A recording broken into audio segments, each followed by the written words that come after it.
The U.S. dollar is trading mixed within narrow ranges. Several cross-currents are affecting the FX markets today. Now, central bank policy across the globe are being monitored as economic data from the Eurozone and Japan show improving figures.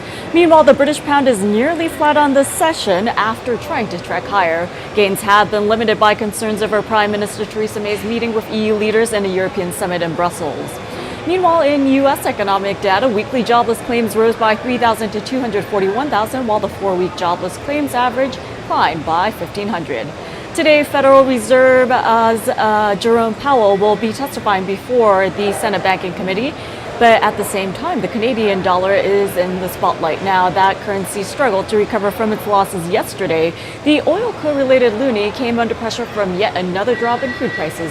Today, oil prices are attempting a partial recovery.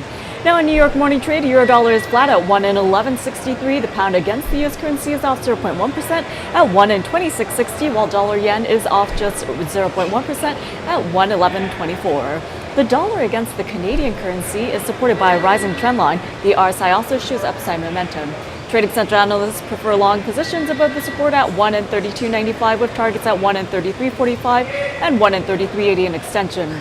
Meanwhile, taking a look at precious metals, they have turned bullish. Spot gold broke above the declining trend line, and the upward momentum is reinforced by the rising 20-day and 50-day moving averages. Long positions above 12.45 are preferred with targets at 12.57 and 12.60 in extension. Meanwhile, silver is soaring 1.2% at 16.76. That does wrap it up for this morning. I'm Remy Blair reporting from the New York Stock Exchange. Have a great day.